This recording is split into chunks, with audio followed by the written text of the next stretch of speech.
Hello everybody, welcome to another quick video. And you're joining us from Bempton Cliffs on the East Yorkshire coast. And we're here for one reason, which is bird photography. And more specifically, we're looking for the puffins, but there's some absolutely fantastic gannets here as well. Beautiful birds, showing quite nicely. Essentially, like shooting fish in a barrel with those, but they're absolutely gorgeous. But what I'm doing, trying to get some of the puffins more in flight, because on the rock faces, they're normally sort of quite small and quite distant, but if we can get some in flight, it'd be really, really good. But for once, we've got some reasonable conditions. A little bit sort of showery, but nothing too major.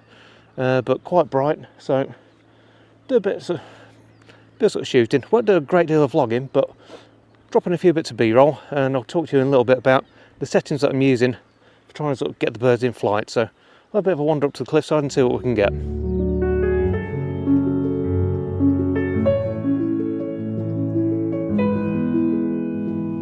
So one of the big reasons that we tend to come to Bempton Cliffs is it's one of the places in the UK where you've got nesting seabirds almost sort of around this time of year, sort of the mid-June area, which is where we are now.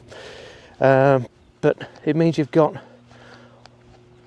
vast expanse of chalk cliff along here where it's just perfect nesting conditions for them. So when you actually turn up, you've got what's essentially almost like sort of a perfect breeding ground.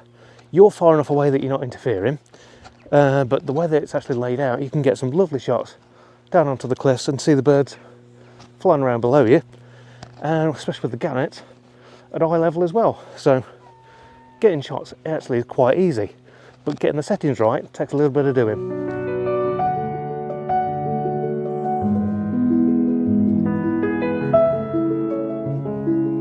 So the kit that I'll be using today is my OM-1 Mk2 with a 300mm f4 Pro lens and the 1.4 teleconverter, because I just want that little bit of extra reach.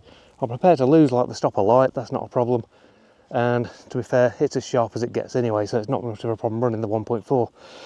There's no argument for running the two times teleconverter, but I found, I don't know, it just seemed a little bit soft and it affected the focus speed a bit more than I wanted it to. So I decided, yeah, 1.4 is the way forward. Gives me a good range anyway. It's about 840mm full frame equivalent, which is, yeah, it's fair, but it's light enough to carry around. So got that. Bird wise, obviously we've got the gannets, we've got the puffins, there's guillemots here and razorbills as well. The problem you've got with the guillemots, razorbills and puffins, they're all part of the same family. So when you see them flying around, it's like, oh, puffin, no it's not. So you get quite a varied sort of mix of birds that you're actually shooting. In flight, they are quite difficult to get hold of, because they do zip around quite well.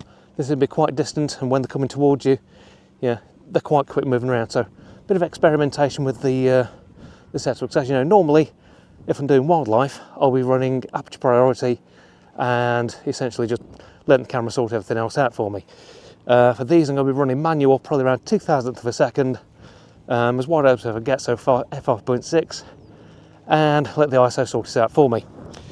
Noise wise, I'm not worried too much because it's fairly bright, so I'm going to be holding the ISOs up, and if there's much of a problem with it, I'll just blast it in Topaz, it sorts it out for you. It really is like a sort of a magic recipe, that piece of software. But we're going to get a few shots as we go along. We're coming up to a section now where we're sort of looking down onto some of the cliffs, so hopefully we'll get sort of a few bits and bobs from around here. It's where previously I've got some lovely shots of the gannets actually sort of sitting in the grass.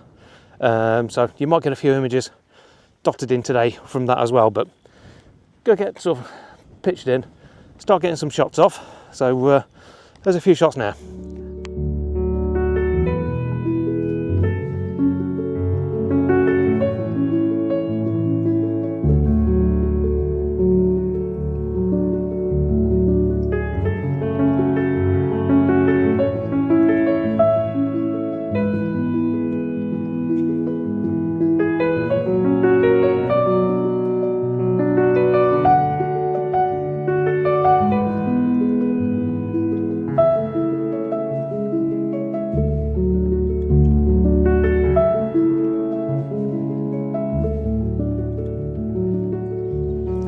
Beauty of it here, obviously you've got the cliffs over that way, but you've actually got, you know, active farmland and a bit of a buffer of wildflower, so you can get some really nice sort of pretty scenes across there as well. Might keep an eye out for some butterflies or something like that while wandering around. yeah, just mixed up a little bit.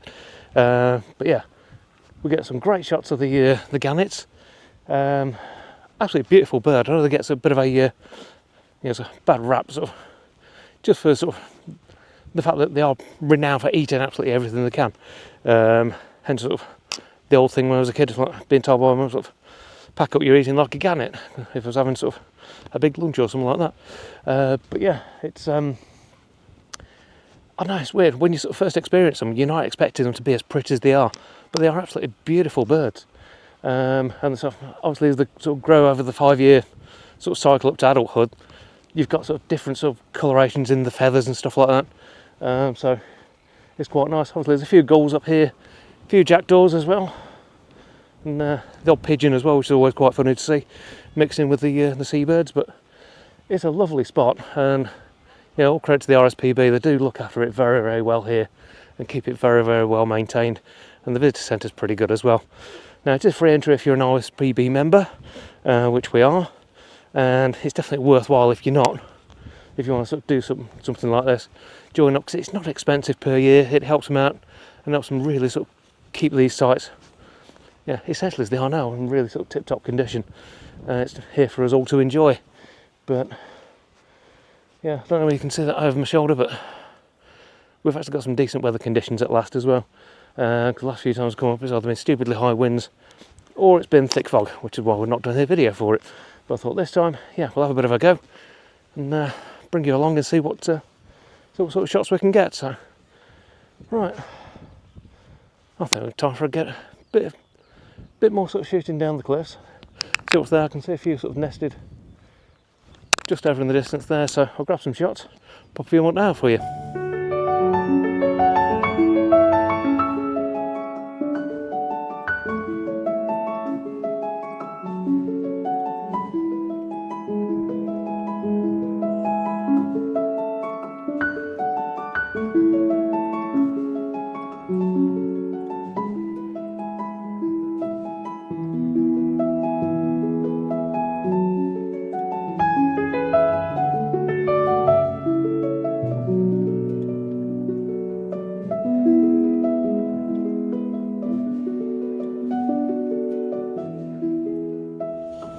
Now, one of the things you can do is actually go on one of the RSPB cruises around here as well.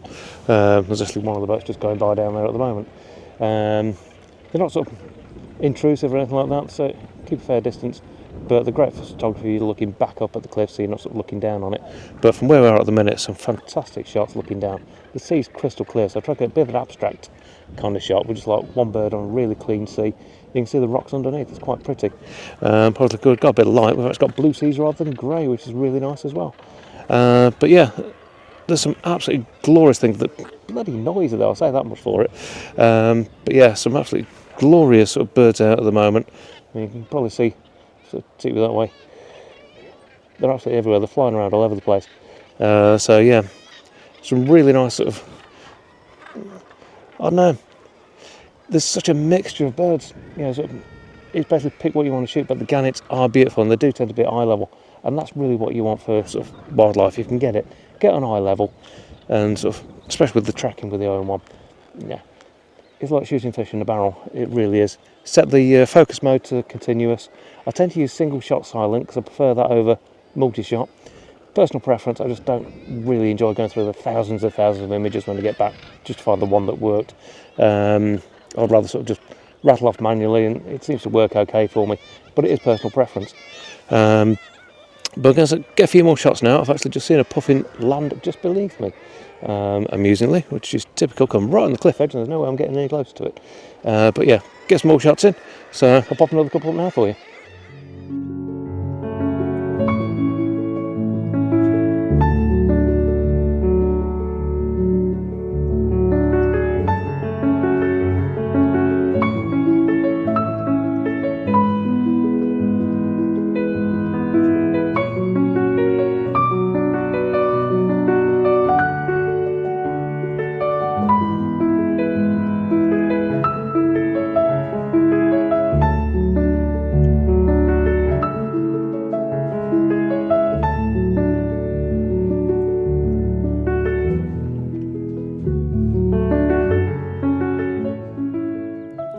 very quick spotting guide.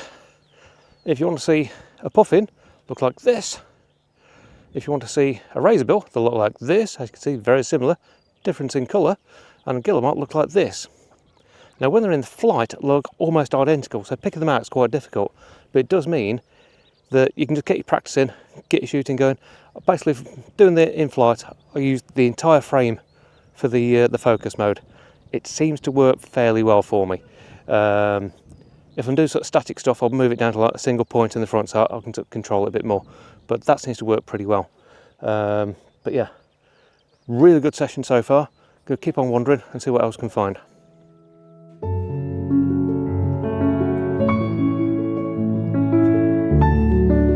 So as far as getting birds in flight goes, 2 tips. 1, practice.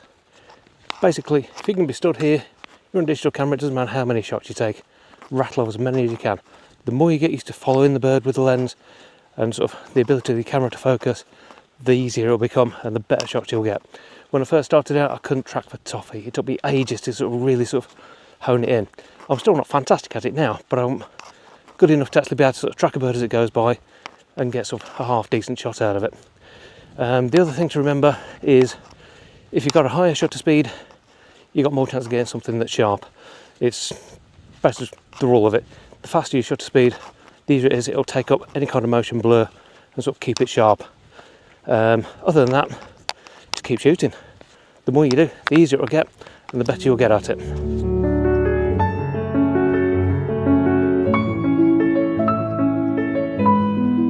So we've just been to a fantastic bit just there where I saw a few puffins, one fairly close, which is unusual around here because normally they're a little bit distant.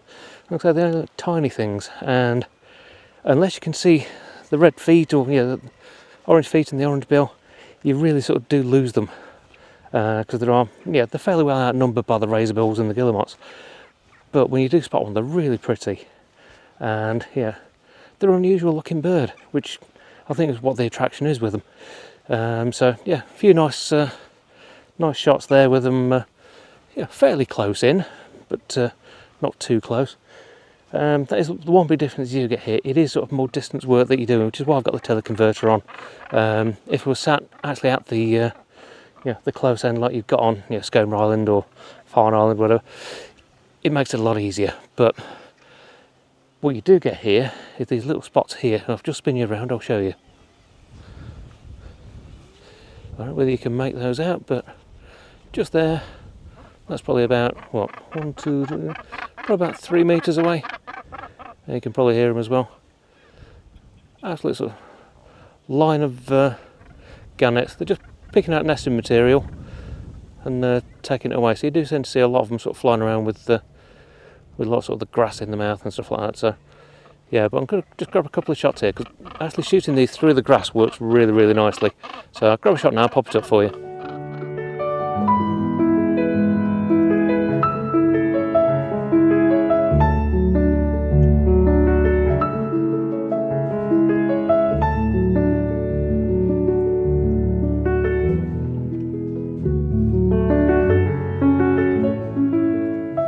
As you can see, it does get quite busy here as well, especially at weekends, which is normally the time we can get up. But there's enough room here for everybody to get in. Like I say, there's these viewing platforms that we've sort of been using as well. You don't have to use that because we'll be at the fence line, get a view down. As long as you're not sort of breaking through the fence, you're okay. But another thing that I do tend to find, especially when doing wildlife, it does hurt the battery a little bit. Not drastically, you can still sort of rattle on for most of the day with it, but if you do find your batteries running a bit low, I do carry a spare battery, but I also carry a charge pack. Wasn't too expensive, about 30,000 milliamp hour. I think it's rated at 27 watts PD, which means I can plug the camera in and still shoot and charge at the same time. Works out cheaper than the second battery, by quite a margin actually, but it's something to consider if you are coming out, you're not sure whether your battery is going to last.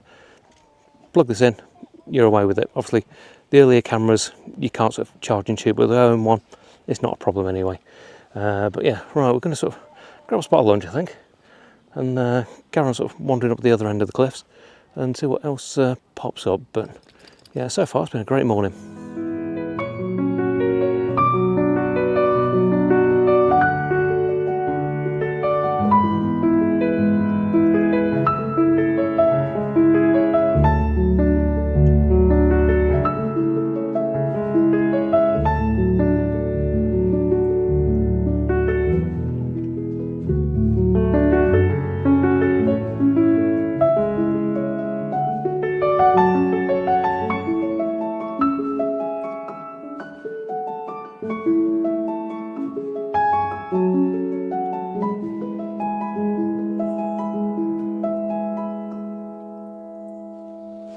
So if you enjoyed that little wander around Bempton Cliffs, and hopefully it's given you a few little tips to actually get out there with your own camera and get some birds in flight.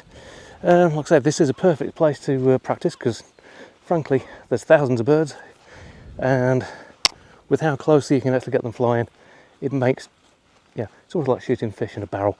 You've got birds that are close to you, you don't need a super long lens, and you can get some lovely shots from it. If you can do it, I'll probably see if you can get up on a weekday because it is quieter, give you more time to practice, more time to play. But a weekend is not too bad. You just have to be aware that there are going to be a lot of people around, which is why I've been shooting bits and bobs as we go.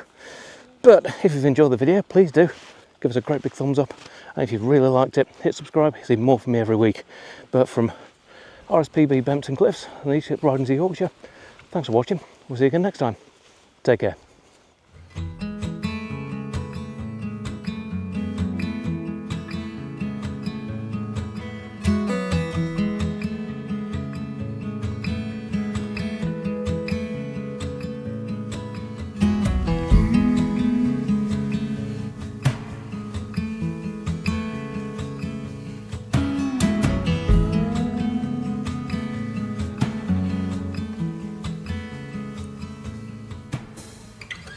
Four feet on the stripes in the Alabama highway, out there in the open, just a wishing and a hoping.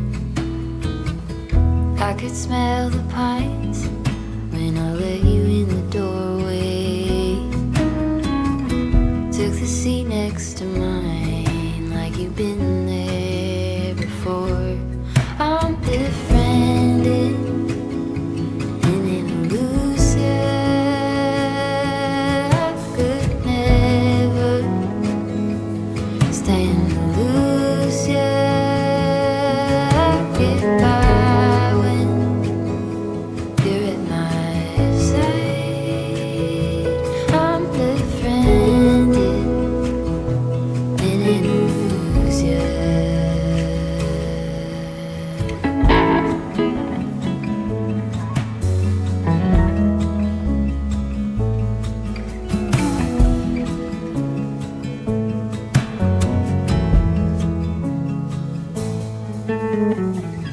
At the end of my bed, in the palm tree lightning, it was nothing you did, I just felt my low light.